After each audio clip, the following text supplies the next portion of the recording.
Bạn sushi một nó kia mà ngàyนี้មកឆ្លើយសំណួរមួយបាទតើតើជាមួយនឹងបងប្អូនសួរថាឥឡូវនេះវ៉ាន់ចិនហ្នឹងគេបើកឲ្យយើងទិញបាននៅបាទហើយអ្នកដឹកហ្នឹងមិនដែរក្រោយពេលដែលចូលឆ្នាំចិនហើយប្រហែលថ្ងៃហ្នឹងបាទអញ្ចឹងដូចជាចូលទំហើយមួយថ្ងៃបាទថាមួយថ្ងៃអញ្ចឹងបើថាបងប្អូនទិញបងប្អូននៅទិញបានធម្មតាបាទខ្ញុំបានទិញហើយអីគឺហាងខ្លះខ្ញុំទិញចូលជាង10ហាងអញ្ចឹងហាងខ្លះគាត់រៀបចំឲ្យបានហើយប៉ុន្តែអត់មានអ្នកដឹកទេបងប្អូនបាទអញ្ចឹងមានន័យថាហាងគឺបើកលក់ធម្មតាទេបងប្អូនបាទសម្រាប់អ្នកដែលនៅចិនដែលគាត់ទិញនៅក្បែរអញ្ចឹងណាដូចជាមិនអីទេប៉ុន្តែសម្រាប់អ្នកដឹកអីគឺគាត់អត់ទាន់ចូលធ្វើការទេអញ្ចឹងនៅចិនជាបងប្អូននៅចិនទូទៅ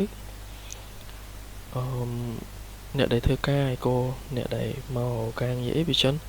គាត់នៅខេត្តឆ្ងាយហើយចិនខេត្តមួយធំបងប្អូនបាទខេត្តមួយចង់ស្មើ1/4ប្រទេសយើងហើយបាទធំមែនតើជិះឡានឆ្លងខេត្តហ្នឹងក៏ប្រើរយៈពេល1ថ្ងៃដែរអញ្ចឹងអ្នកធ្វើការខ្លះគាត់មករកការងារនៅកន្លែងដែលយើងបានកំងហ្នឹងអញ្ចឹងវាមកដល់ឥឡូវគាត់សង្កត់ថាគាត់ពងទៅធ្វើដំណើរទៅកាន់ហាងរបស់គាត់ទេអញ្ចឹងគាត់អត់ទាន់បានចូលធ្វើការអីស៊ូបួរទេបាទអញ្ចឹងចិនទូទៅគេកំណត់ឲ្យឈប់មុនមួយអាទិត្យហើយចូលឆ្នាំហើយគឺក្រោយមួយអាទិត្យបានគេទៅធ្វើការធម្មតាមកវិញអញ្ចឹងបើមកដល់ឥឡូវគឺវាអត់ទាន់គ្រប់មួយអាទិត្យ5ថ្ងៃមួយអាទិត្យទេបាទអញ្ចឹងខ្ញុំបានឆាតសួរខាងសវិសតើបោអីគាត់ថា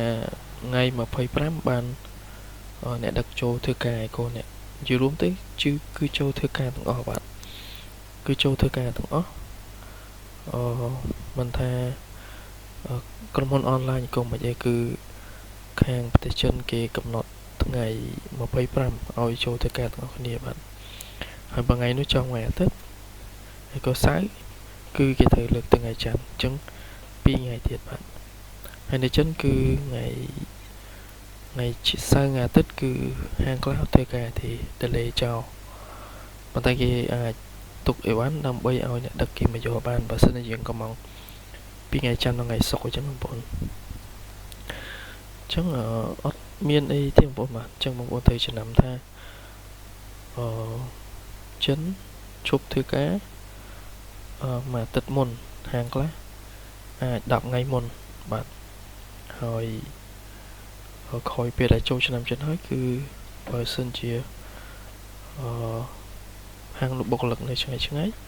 គេអាចកំណត់ពេល5ទៅ10ថ្ងៃដែរបាទអានឹងតាមបុគ្គលិកទេតែបើរដ្ឋគេតម្រូវឲ្យថ្ងៃ25ហ្នឹងគឺចូលទៅកាន់អស់គ្នាឯបាទអញ្ចឹងអីវ៉ាន់បងប្អូនអាចកំងដាក់នៅក្នុងកន្ត្រកអីក៏ផេអីធម្មតាទៅនៅពេលដែលគេចូលធ្វើការគេនឹងដឹកឲ្យយើងបាទដូចខ្ញុំអញ្ចឹងខ្ញុំកំងបានដូចជាជាង10ហាងតែជាឃើញតែ4ហាងទេដែលគេរៀបអីវ៉ាន់ឲ្យហើយគេវាយបងឲ្យអញ្ចឹងណាគេវាយបងចេញលេខកូដដឹងជូនអស់ហើយប៉ុន្តែគេអត់ទាន់បានដឹកទេដូចជា2ថ្ងៃបាទអត់ទាន់គេដឹកចេញបើថ្ងៃគេធ្វើការធម្មតាដូចជាយើងទិញពីព្រឹកអញ្ចឹងល្ងាចអីគឺចាប់ដើមដឹកហើយអ្នកដឹកគេមកយកហើយអាថ្ងៃដែលអត់មានប៉ុនទៀនអញ្ចឹងយើងទិញធម្មតាបាទអញ្ចឹងមានតែប៉ុណ្្នេះទេបងប្អូនបាទអរគុណដែលមានសំណួរបាទអញ្ចឹងបើមានសំណួរតអីបងប្អូនអាចឆាតនៅក្រោមវីដេអូនេះទេខមមិនទេខ្ញុំនឹងឆ្លើយបាទអរគុណច្រើនបាទ